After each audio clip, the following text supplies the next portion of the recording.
The new employee, Charles, mistook me for a suspicious person and threw coffee at me. "What the heck are you doing?" Fortunately, the coffee wasn't too hot, so I didn't have to worry about getting burned, but my upper body was soaked. The pure white work uniform I was wearing turned brown. When I glared at Charles, he just smirked.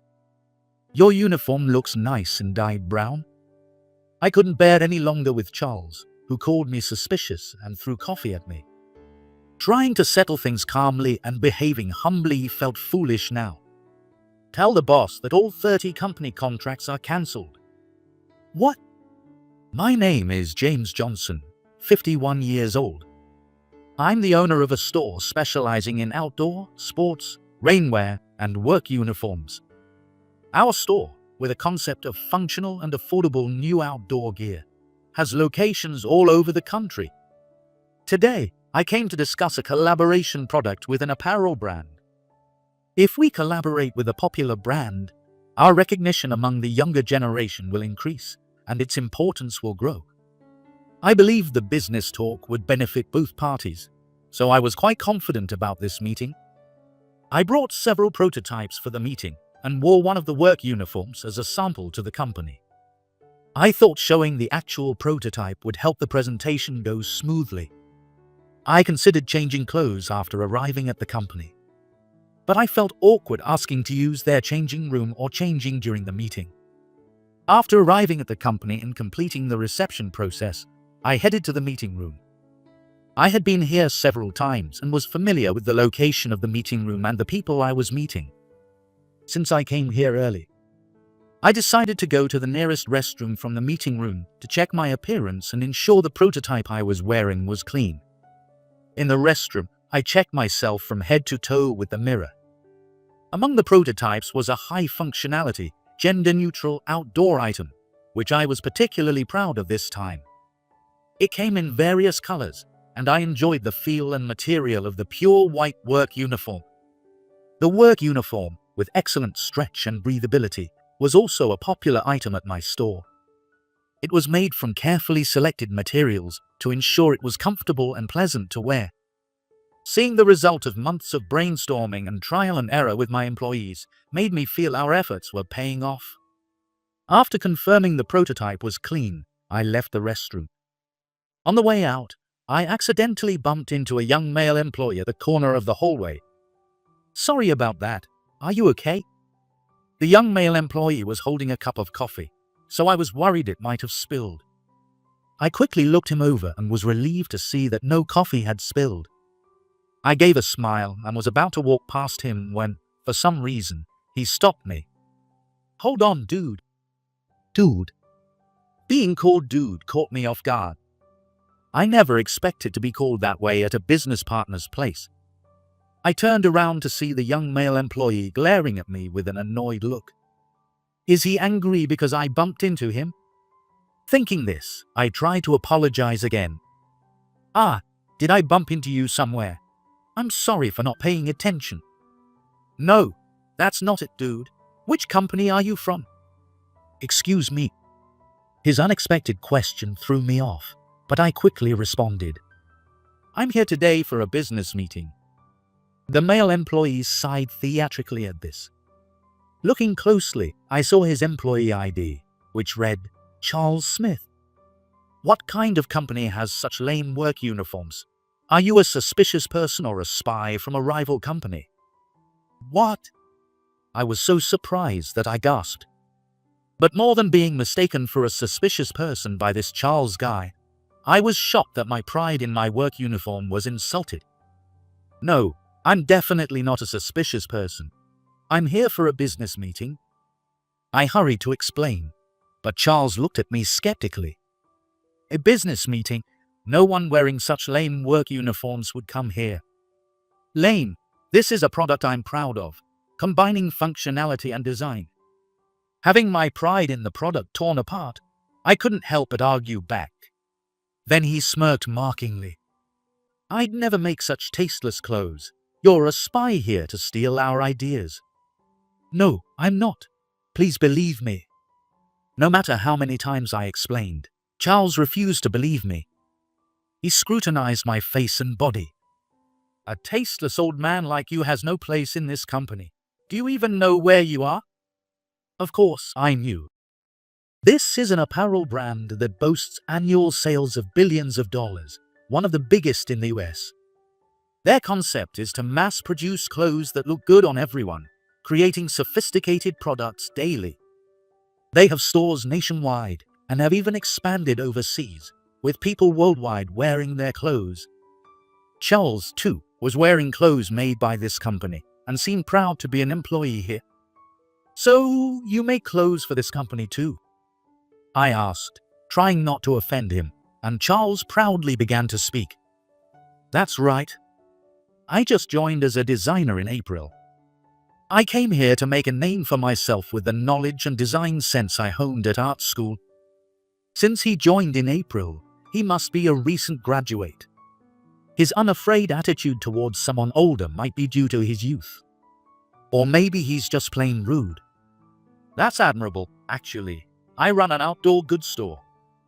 I was about to explain who I was when Charles started talking over me.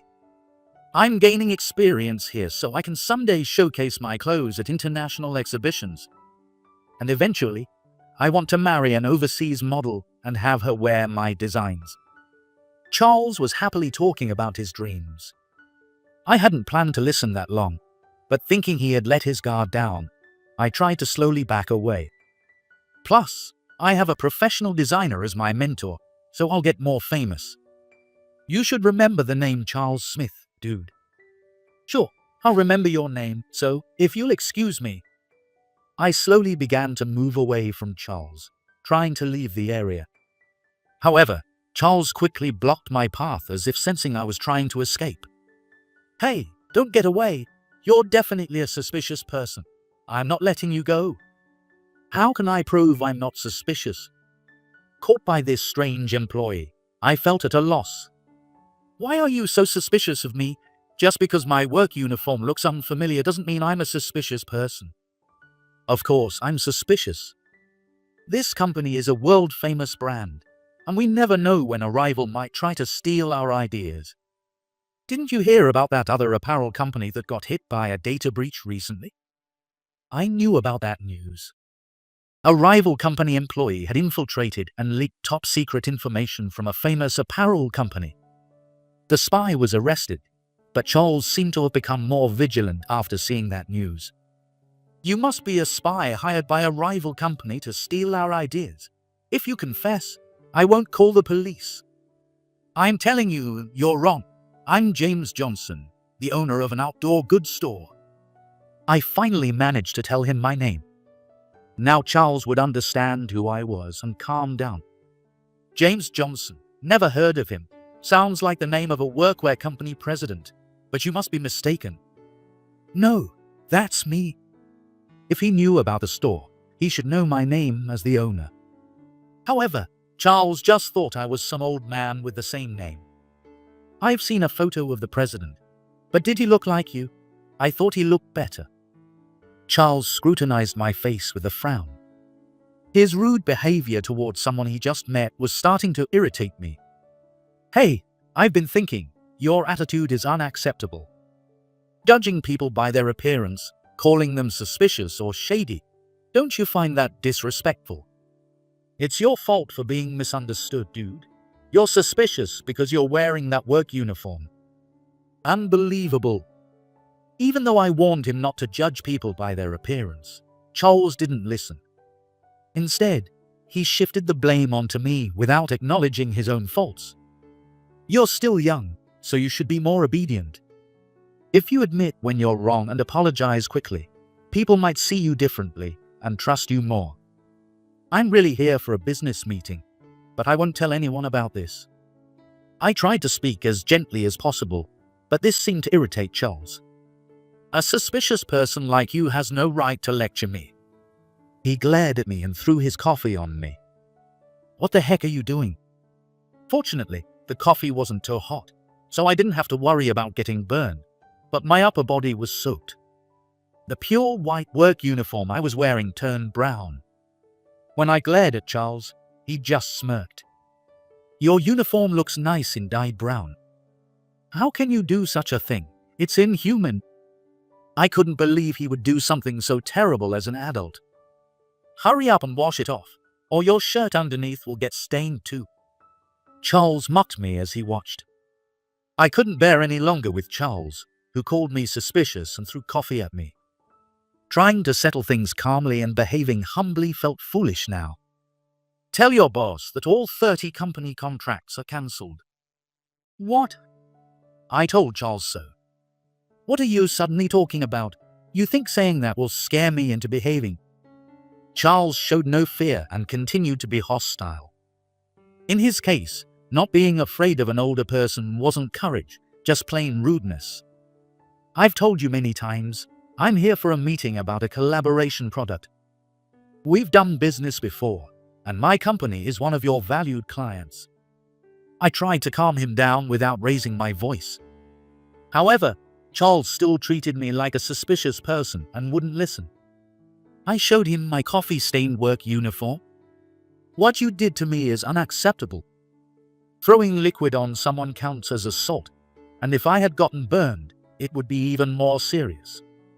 You understand why I'd want to cancel contracts with your company's subsidiaries, right? I glared at him, and while Charles seemed slightly shaken, he didn't show any weakness and remained aggressive. I run an outdoor goods company and own about 30 subsidiaries. If you're so insistent that you're the president, show me the evidence. Without solid evidence, I won't apologize.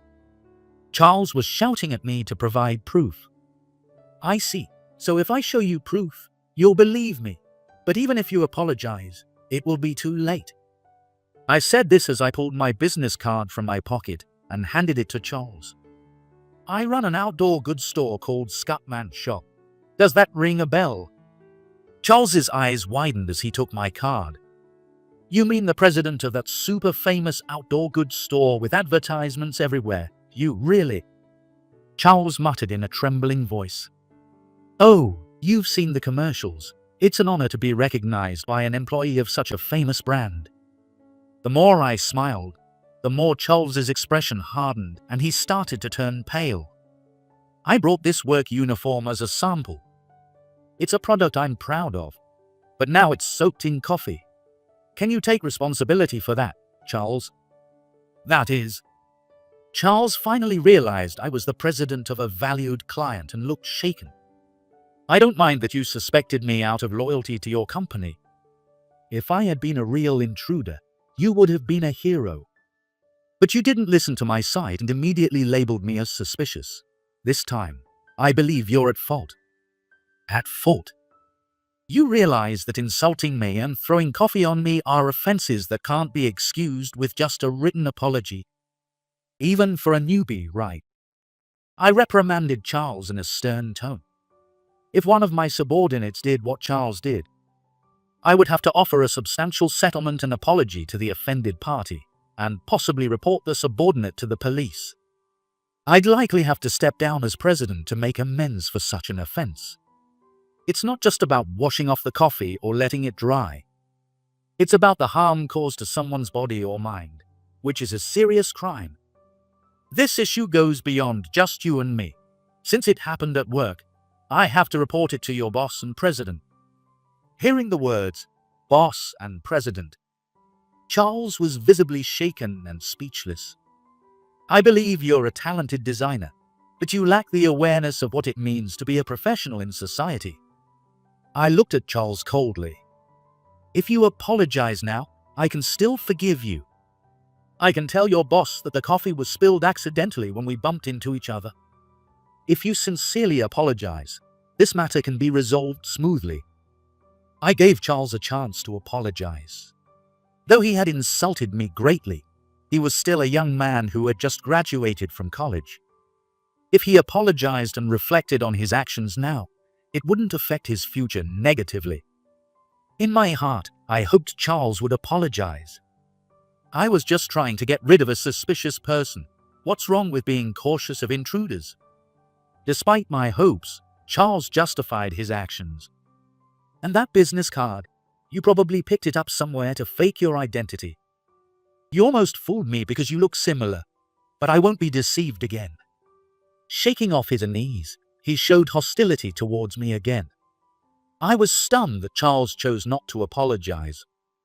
So, you really have no intention of apologizing for your actions? Enough. I did what I thought was right.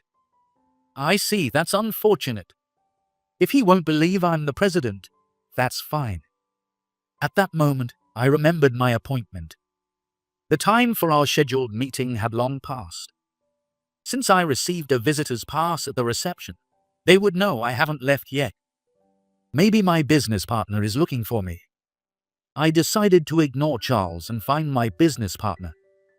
I don't have time to talk to you anymore, sorry, but I need to find my business partner. Hey, wait, where do you think you're going? You think you can fool me with such a lousy lie? I tried to pass by Charles, but he grabbed my arm, blocking my way. Let me go. If you keep this up, you'll only add to your offenses. I struggled to free my arm. But being in his 20s, he was stronger. As we wrestled, I heard footsteps running towards us from down the hall. Looking in that direction, I saw Will Anderson, my business partner, rushing over. President James, what on earth is happening here? I went to the meeting room and found it empty, so I've been searching all over the building. Will, relieved to see me, tried to catch his breath. My apologies for being late to our meeting. I arrived early and used the restroom first. I said this while glancing at Charles. For some reason, seeing Will made Charles start trembling. Why is Charles here? Will, this is? Charles, who had been so bold earlier, suddenly shook like a scared kitten the moment Will arrived. This man, Will, is a well-known designer in the apparel industry and my business partner for today's meeting. He has an impressive track record, having his clothes showcased in famous international exhibitions, and his designs are so popular they often sell out. Given Charles's ambition to be a designer, I thought he would revere Will like a god. So, I couldn't understand why he was so terrified. Will, noticing the situation, stood next to Charles. Oh, I'm his mentor and trainer, though. It's more of a part of the new employee training program, as our boss asked me to teach him. Will said this cheerfully, patting Charles's shoulder. Charles, on the other hand, looked pale and was sweating profusely. His expression was more of fear than respect. Charles probably didn't want his mentor to see him in this situation. If Will found out everything, it wouldn't just be a scolding. So, what exactly happened here? Will pointed at my work uniform. The once pristine white uniform was now stained with coffee, ruining the sample. I hesitated to tell Will what Charles had done. I couldn't forgive Charles for refusing to apologize and reflect on his actions, but the unexpected arrival of Will made me hesitate.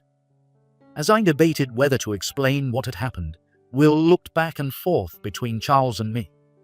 Charles, can you explain what happened? Does the cup in your hand and President Johnson's attire have something to do with? Charles's eyes darted around.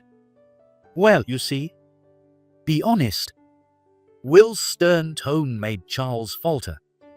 It was clear that Will, considering his age and career, was someone Charles couldn't defy. I watched quietly, hoping Charles would confess honestly to him.